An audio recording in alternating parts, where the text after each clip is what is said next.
ವಿರಾಟ ಹಿಂದೂ ಸಮ್ಮೇಳನದಲ್ಲಿ ಹಾರಿಕಾ ಅವರ ಅಬ್ಬರದ ಭಾಷಣ.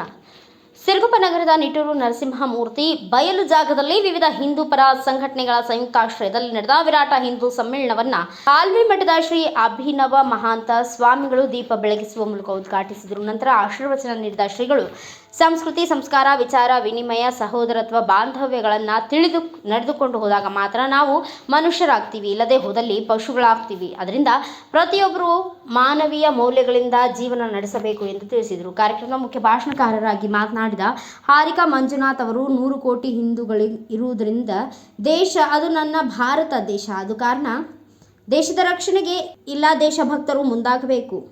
ನಾವು ಮತ್ತು ನಮ್ಮ ಕುಟುಂಬ ಸುರಕ್ಷಿತವಾಗಿರಲು ಗಲ್ಲಿ ಸುರಕ್ಷಿತವಾಗಿರಲು ತಾಲೂಕು ಮತ್ತು ಜಿಲ್ಲೆ ಸುರಕ್ಷಿತವಾಗಿರಬೇಕು. ಅದೇ ರೀತಿ ರಾಜ್ಯ ಮತ್ತು ರಾಷ್ಟ್ರವು ಸುರಕ್ಷಿತವಾಗಿರಬೇಕು, ನನ್ನ ದೇಶ ಸುರಕ್ಷಿತವಾಗಿರಬೇಕು ಎಂದು ತಿಳಿಸಿದರು. ಸಮಾಳ ನಂದಿ ಕುಣಿತ, ಪೂರ್ಣ ಕುಂಭ ಹೊತ್ತ ಮಹಿಳೆಯರು ಮೆರವಣಿಗೆಗೆ ಮೆರುಗು ತಂದರು. ಸಹಸ್ರಾರು ಮುಖಂಡರು, RSS ಮತ್ತು ಬಜರಂಗ ದಳದ ಸೇರಿದಂತೆ ಇನ್ನಿತರ ಹಿಂದೂ ಪದಾಧಿಕಾರಿಗಳು, ಕಾರ್ಯಕರ್ತರು ಮೆರವಣಿಗೆಯಲ್ಲಿ ಭಾಗವಹಿಸಿದರು.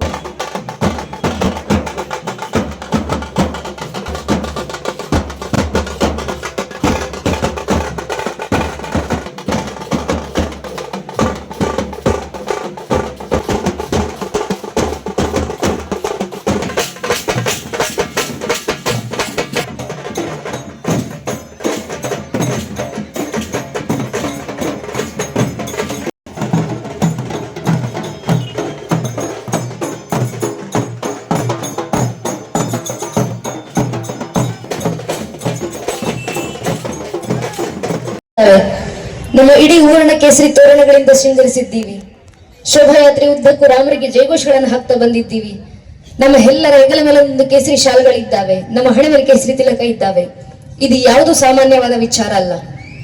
ಕಾರಣ, ಒಂದು ಕಾಲದಲ್ಲಿ ನಮ್ಮ ಇದೇ ಪರಂಪರೆಯನ್ನು ನಾಶ ಮಾಡಬೇಕು, ನಮ್ಮ ಮಠ ಮಂದಿರಗಳನ್ನ ಮಣ್ಣಲ್ಲಿ ಮಣ್ಣಾಗಿಸಬೇಕು, ನಮ್ಮ ಸನಾತನ ಸಂತ ಪರಂಪರೆಯನ್ನು ನಾಶ ಮಾಡಬೇಕಂತ ನಮ್ಮ ಮೇಲಾದ ದಾಳಿ 1, 2 ಅಲ್ಲ, 1000ಕ್ಕೂ ಹೆಚ್ಚು ವರ್ಷ ನಿರಂತರ ನಮ್ಮ ಮೇಲೆ ದಾಳಿಯಾಗಿದೆ. ಇಷ್ಟು ವರ್ಷ ದಾಳಿ ಏನು ಮಹಾ ಅಂತ ನಾವು ಅಂದುಕೊಂಡ್ರೆ, ಯಾವತ್ತಾದ್ರೂ ಇತಿಹಾಸದ ಪುಟಗಳನ್ನ ತಿರುವು ಹಾಕಿ ನೋಡಿದಾಗ ನಮ್ಗೆ ಅರ್ಥ ಆಗುತ್ತೆ. ಇದೇ ಜಗತ್ನಲ್ಲಿ ಪ್ರಾಚೀನ ಅಂತ ಕರೆಸ್ಕೊಂಡಂತ 35 ಜನಾಂಗಗಳಿದ್ವಲ್ಲ, ಎಲ್ಲೋದ್ವು ಆ ಪ್ರಾಚೀನ ಜನಾಂಗಗಳು? ಎಲ್ಲೋಯ್ತು ಜಗತ್ತಿನ ಮುಂದೆ ಪಿರಮಿಡ್ಗಳನ್ನ ಕಟ್ಟಿ ಮೆರೆದಂತ ಈಜಿಪ್ಷಿಯನ್ ಜನಾಂಗ? ಎಲ್ಲೋಯ್ತು ಜಗತ್ತನ್ನ ಆಳಲಿಕ್ಕೆ ಬಂದಂತ ಗ್ರೀಕ್ ಜನಾಂಗ? ಎಲ್ಲೋಯ್ತು ಜಗತ್ತಿಗೆ ಭಾಷಾಶಾಸ್ತ್ರ ಪರಿಚಯಿಸಿಕೊಟ್ಟಂತ ಪರ್ಷಿಯನ್ ಜನಾಂಗ? ಎಲ್ಲೋಯ್ತು ಜಗತ್ತಿನ ಮುಂದೆ ಬಿಚ್ಚುಗತ್ತಿ ಹಿಡಿದು ನಿಂತಂತ ರೋಮನರ ಜನಾಂಗ? ಜಗತ್ತಿನಲ್ಲಿ ಪ್ರಾಚೀನ ಅಂತ ಕರೆಸ್ಕೊಂಡಂತ 35ಕ್ಕೂ ಹೆಚ್ಚು ಜನಾಂಗಗಳು ಅಲ್ಪಾಯುಗಳಾಗಿ ಕಾಲಗರ್ಭ ಸೇರಿದ್ದಾವೆ. ನಮ್ ಕಣ್ಣು ಮುಂದೆ ಕಾಣ್ತಿರದಂತ 106 ಮತಪಂಥಗಳು ಕಣ್ಮರೆಯಾಗಿ ಹೋಗಿದ್ದಾವೆ. ಯಾಕೆ? ಒಂದೇ ಒಂದು ಕಾರಣ, ತಮ್ಮ ಮೇಲಾದಂತ 10, 20, 40, 50 ವರ್ಷಗಳ ಕಾಲದ ಒಂದೇ ಒಂದು ಪರಕೀಯ ಜನಾಂಗದ ದಾಳಿಯನ್ನು ತಡೆಯುವಷ್ಟು ಸಾಮರ್ಥ್ಯ ಇಲ್ಲದೆ ಆ ಪ್ರಾಚೀನ ಅಂತ ಕರೆಸ್ಕೊಂಡಂತ ಜನಾಂಗಗಳೆಲ್ಲ ಮಣ್ಣಲ್ಲಿ ಮಣ್ಣಾಗಿ ಇತಿಹಾಸದ ಪುಟಗಳಿಂದ ಅಳಿಸಿ ಹೋದವು. ಆದ್ರೆ ನಮ್ಮ ಸನಾತನ ಹಿಂದೂ ಧರ್ಮದ ಮೇಲೆ 10, 20, 40, 50 ವರ್ಷಗಳ ಕಾಲ ಅಲ್ಲ, ಚರಿತ್ರೆ ಸಾಕ್ಷಿಯಾಗಿ ನಿಂತಿದೆ. 1372ಕ್ಕೂ ಹೆಚ್ಚು ವರ್ಷ ನಿರಂತರ ನಮ್ಮ ಮೇಲೆ ದಾಳಿ ಆಯಿತು. ಇಷ್ಟು ವರ್ಷ ನಮ್ಮ ಮೇಲೆ ದಾಳಿ ಮಾಡಿದ್ರು 1-2 ಪರಕೀಯ ಜನಾಂಗದವರ, 1-2 ಪರಕೀಯ ದೇಶದವರ. ಸ್ವಾಮಿ 1000ಕ್ಕೂ ಹೆಚ್ಚು ವರ್ಷ ಮೊಘಲರು ಬಂದ್ರು, ಅರಬ್ಬರು ಬಂದ್ರು ಅಷ್ಟೇ. ಅದರ ಜೊತೆಗೇನೆ ನಾವು ಕೆಲವು ಸಂಸ್ಕಾರಗಳನ್ನು ಕೂಡ ಮರೀತಾ ಬಂದಿರುವಂತದ್ದು ತುಂಬಾ ಶೋಚನೀಯ ಸಂಗತಿ. ಆ ಮರಿವಿಕೆ ಹೋಗಬೇಕು. ಮನೆಗಳು ಸಂಸ್ಕಾರ ಕೇಂದ್ರಗಳಾಗಬೇಕು. ಸ್ವಸ್ಥ ಸಮಾಜದ ನಿರ್ಮಾಣಕ್ಕೆ ಒಂದು ಕುಟುಂಬ ಬಹಳಷ್ಟು ಕೊಡುಗೆಯನ್ನು ನೀಡಬಲ್ಲದು. ಅಂತಹ ಕೌಟುಂಬಿಕ ಮೌಲ್ಯಗಳನ್ನ ಉದ್ದೀಪನಗೊಳಿಸುವಂತಹ, ನೆನಪಿಸುವಂತಹ ಕಾರ್ಯ ನಮ್ಮಲ್ಲಿ ಆಗಬೇಕು ಅನ್ನೋದು ಈ ಪಂಚವಿಧಿಗಳಲ್ಲಿ ಒಂದನೆಯದು. ಬ್ಯೂರೋ ರಿಪೋರ್ಟ್, ಶ್ರೀನಿವಾಸ್ ನಾಯಕ್, ಭಾರತ ವೈಭವ ನ್ಯೂಸ್, ಸಿರುಗುಪ್ಪ.